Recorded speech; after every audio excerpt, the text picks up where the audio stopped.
सो हम sixth question कर रहे थे। सिक्स्थ क्वेश्चन में देखिए, अ coin is toss 3 times, 3 times एक कॉइन को टॉस किया है और यहाँ पे ई इवेंट दे रखा है, एफ इवेंट दे रखा है। देखो जब भी ये दिया होता है तो कोई भी कंडीशन है, हम पहले सैम्पल स्पेस बनाते हैं कि क्या क्या पॉसिबिलिटीज़ हैं जो हो सकती हैं।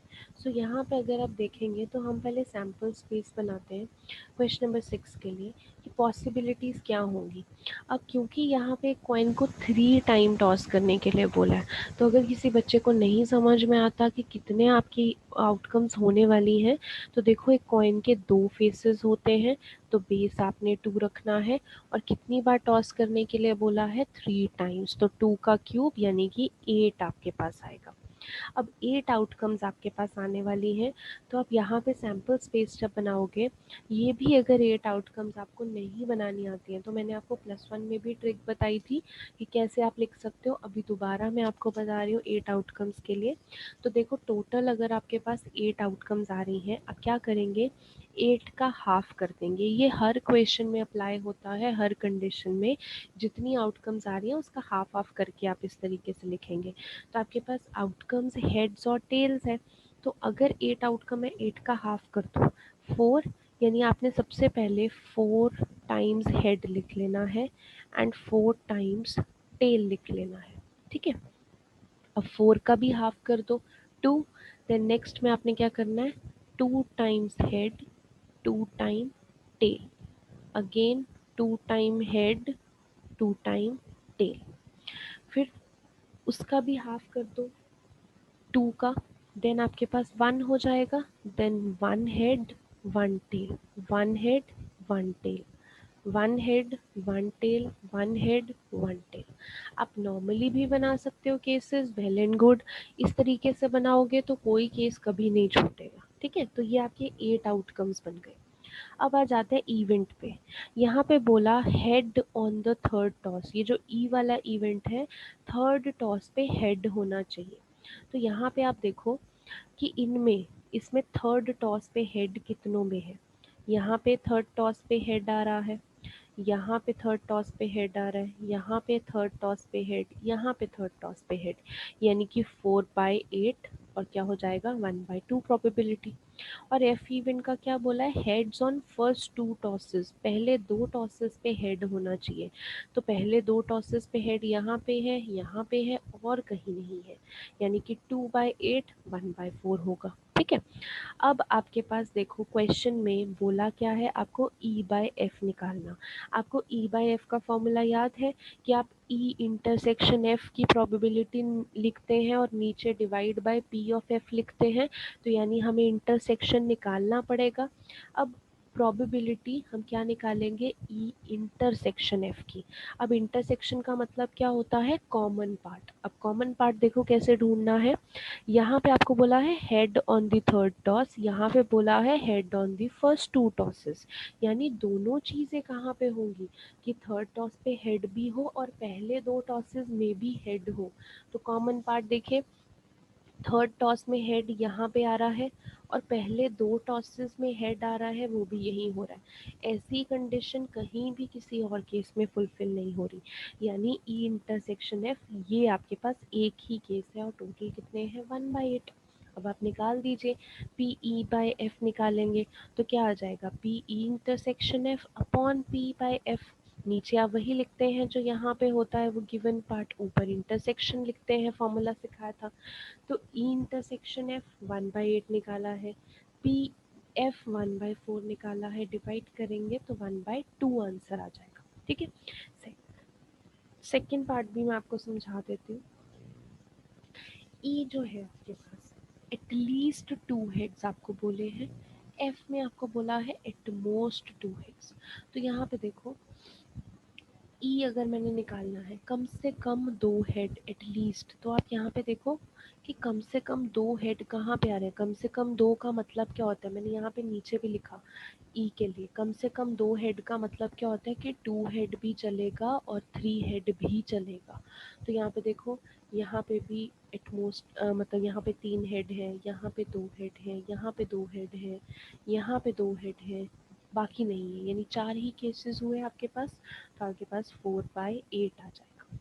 और दूसरा एफ में आपको क्या बोला है, एट मोस्ट 2 हेड, ज़्यादा से ज़्यादा 2 हेड होने चाहिए। तो एट मोस्ट का मतलब क्या होता है कि 0 हेड भी चलेगा, 1 हेड भी चलेगा, 2 हेड भी चलेगा, ठीक है, बस 3 हेड नहीं चलेगा।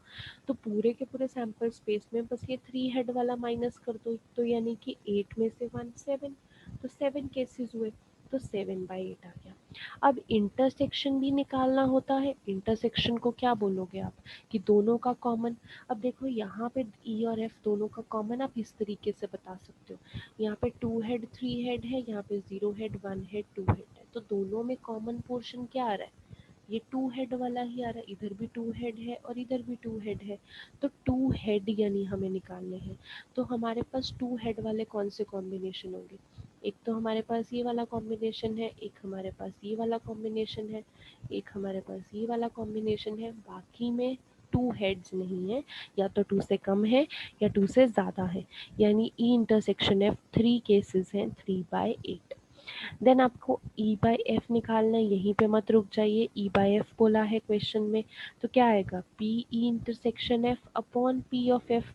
अब इंटरसेक्शन आप निकाल चुके हैं, पी ऑफ एफ भी आप निकाल चुके हैं, तो 3/7 आपकी प्रोबेबिलिटी आएगी, ठीक है। इसका थर्ड केस टेल्स के लिए है, ये मैं आप पे छोड़ रही हूँ ताकि आपकी प्रैक्टिस हो जाए, थर्ड केस आप खुद करेंगे, ठीक है।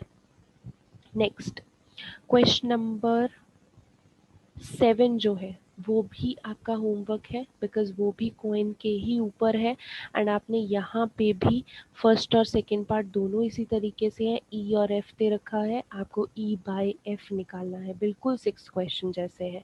तो जितना प्रैक्टिस करेंगे उतना ही आपको आएगा। सो 7th क्वेश्चन बिल्कुल 6th क्वेश्चन जैसा है। देन 8th क्वेश्चन पे आते हैं। यहाँ पे 8th क्वेश्चन देखो आपको थोड़ा डिफरेंट लगेगा। रीज़न क्या है उसका, कि अभी तक आप डाइस को जब थ्रो करते हो ना, आपका 2 टाइम्स का आता है हमेशा, कि डाइस इज थ्रोन 2 टाइम्स या 2 डाइस आर थ्रोन साइमल्टेनियसली। सो आप 2 बार का करते हो, बट यहाँ पे क्वेश्चन में क्या बोला, अ डाइस इज थ्रोन 3 टाइम्स, तो 3 टाइम्स का आपने नहीं किया, तो आपको थोड़ी सी प्रॉब्लम आ जाती है यहाँ पे। अब इसको कैसे करना है देखो, पहले तो क्वेश्चन पढ़ लेते हैं कि डाइस को अगर 3 टाइम्स थ्रो किया, देन ई इवेंट होने की प्रोबेबिलिटी क्या है। ई इवेंट का केस आपको बता रखा है कि 4 अपीयर करेगा थर्ड टॉस पे, और एफ में क्या है कि 6 एंड 5 अपीयर करेंगे ऑन फर्स्ट 2 टॉसेस, ठीक है, ये आपके केस है। आपको यहाँ पे भी ई अपॉन एफ ही निकालना है। तो पहले तो देखो, जब भी 3 टाइम्स टॉस करते हैं तो केसेस की पहले हम बात कर लेते हैं कि केसेस क्या बनने वाले हैं। 6 एक डाइस में आउटकम्स होती हैं, जैसे मैंने आपको हेड्स और टेल्स का बताया था, 2 आउटकम्स होती हैं, ऐसे ही एक डाइस में 1 से लेके 6 तक नंबर होते हैं, तो 6 आउटकम्स होती हैं। तो 6 को कितनी बार, वो आउटकम्स को कितनी बार करना है, 3 टाइम्स आपको टॉस करना है, तो 6 का क्यूब 260, ठीक है। अब जब हम सैम्पल स्पेस बनाते हैं, हम 216 आउटकम्स तो नहीं बना सकते ना, इतना लंबा हम नहीं लिख सकते हैं। तो हम यहाँ पे 3 टाइम्स वाला नहीं लिख सकते हैं, बट जो सैम्पल स्पेस हमें आती है 2 टाइम वाली, कि 2 बार एक कॉइन डाइस को टॉस किया, तो वो हम ज़रूर बना सकते हैं। तो हम ये 2 केस वाली ही सैम्पल स्पेस बनाएंगे, इसी से हम 3 केसेस वाला सीखेंगे, क्योंकि प्रैक्टिकली इम्पॉसिबल है 216 केसेस बनाना। तो ये आपको देखो सैम्पल स्पेस ये आप 9 से करते आ रहे हैं, पहले आप 1 1 1 2 ऐसे करके लिखेंगे, फिर 2 का 2 1 2 2 अप टिल 2 6, फिर 3 1 से लेके 3 6, 4 1 से लेके 4 6, 5 1 से लेके 5 6, 6 1 से लेके 6 6, ये आपका सैम्पल स्पेस चलता है, ठीक है। अब बात आती है आपके इवेंट की। यहाँ पे आपके पास जो ई इवेंट है वो बोल रहा है कि 4 अपीयर होना चाहिए थर्ड टॉस पे, ठीक है। अब इसको कैसे करेंगे देखो, थर्ड टॉस पे 4 अपीयर होना चाहिए। अब यहाँ पे पहले तो 3 केसेस का मतलब समझते हैं। 3 केसेस का मतलब ये है कि अगर मैं ये 1 1 केस को भी ले रही हूँ ना, तो थर्ड केस क्या होगा, इसमें थर्ड आउटकम क्या होगी, इसका कैसे बनेंगे, 1 1 1 1 1 2 1 1 3 1 1 4 1 1 5 1 1 6, ऐसे अगला इसका भी पढ़े, तो 1 2 1 1 2 2 1 2 3 1 to 4, 1 to 5, 1 to 6। ऐसे ही यहाँ पे जितने भी आउटकम्स है, टोटल 36 आउटकम्स है ना, 36 आउटकम्स के आगे कितने केसेस बनेंगे, इस एक के भी आगे 6 केसेस बन जाएंगे। जब आप 3 वाला लेते हो इसके भी आगे 6 बन जाएंगे। ठीक है, तो आपके इस तरीके से केसेस बनने वाले हैं। अब आपको बोला है कि क्या आना चाहिए, 4 आना चाहिए थर्ड टॉस पे। ठीक है, अब आप मेरे को ये बताओ, जब मैं 1-1 का केस लूंगी तो इसमें 4 आएगा ना थर्ड टॉस पे, 1-1-4 वाला केस तो आएगा। यहाँ पे इसमें लूंगी तो 1-2-4 वाला केस भी आएगा, इसमें लूंगी तो 1-3-4 वाला केस भी आएगा। ऐसे कोई भी उठा के देख लो, ये 3-3 को उठा के देखो 3-3-4 का केस आएगा, इधर 5-4 को उठा के देखो 5-4-4 का केस आएगा। तो थर्ड टॉस पे इनमें से जितनी भी ये 36 आउटकम्स हैं, हर एक आउटकम में एक केस में थर्ड टॉस पे 4 तो आएगा। यानी टोटल आपके पास कितने केसेस हो सकते हैं, 36 केसेस हो सकते हैं, क्योंकि हर एक में एक बार 4 थर्ड टॉस पे आएगा। और टोटल केसेस आपके पास कितने हैं, 216। ठीक है, तो probability of E I hope आपको समझ में आई होगी। अब आते हैं प्रोबेबिलिटी ऑफ एफ पे। यहाँ पे बोला है 6 and 5 appear respectively on first two tosses. अब रिस्पेक्टिवली बोला है, यानी 6 पहले आएगा 5 आएगा ऑन फर्स्ट टू टॉसेस। ठीक है, तो फर्स्ट टू टॉसेस की बात करें तो देखो 6 और 5 फर्स्ट टू टॉसेस में कहाँ पे आएगा, आपके पास ये रहा 6-5 का केस। अब क्योंकि हम 3 वाला केस कर रहे हैं तो 6-5 के आगे केस बनेंगे ना, ऐसे 6-5-1, 6-5-2, 6-5-3, 6-5-4, 6-5-5, 6-5-6, ये केस बनेंगे। तो आपको बोला कि पहले दो पे 6-5 होना चाहिए, तो ऐसे कितने केस हो जाएंगे, 6 केस हो जाएंगे ना, क्योंकि 6-5 के जितने भी केस बन रहे हैं 6, उनमें पहले दो पे तो 6-5 ही आ रहा है, थर्ड पोजीशन पे 1 2 3 4 5 6 शफल हो रहे हैं। तो आपके पास टोटल केसेस कितने हो गए जिनमें पहले दो पे 6-5 आ रहा है, 6, एंड टोटल आपके पास कितने चल रहे हैं, 260। ठीक है, तो ये आपके पास आ जाएगा। देन अब क्योंकि हमें ई अपॉन एफ निकालना है तो हमें इंटरसेक्शन भी निकालनी पड़ेगी। अब इंटरसेक्शन क्या होगी, दोनों का कॉमन पोर्शन क्या होगा, कि आपके पास 4 जो है वो थर्ड टॉस पे आए और 6-5 पहले दो टॉस पे आए, यानी कि ये केस क्या बन गया, 6-5-4 का। ठीक है, तो 6-5-4 तो यहीं कहीं आएगा ना, इसके बीच में 6-5 वाले में एक केस आएगा 6-5-4 का, तो यानी कि इंटरसेक्शन इज 1 अपॉन टोटल 216। तो अब आपको ई बाय एफ निकालना था, तो क्या होगा, probability E intersection F upon probability of F.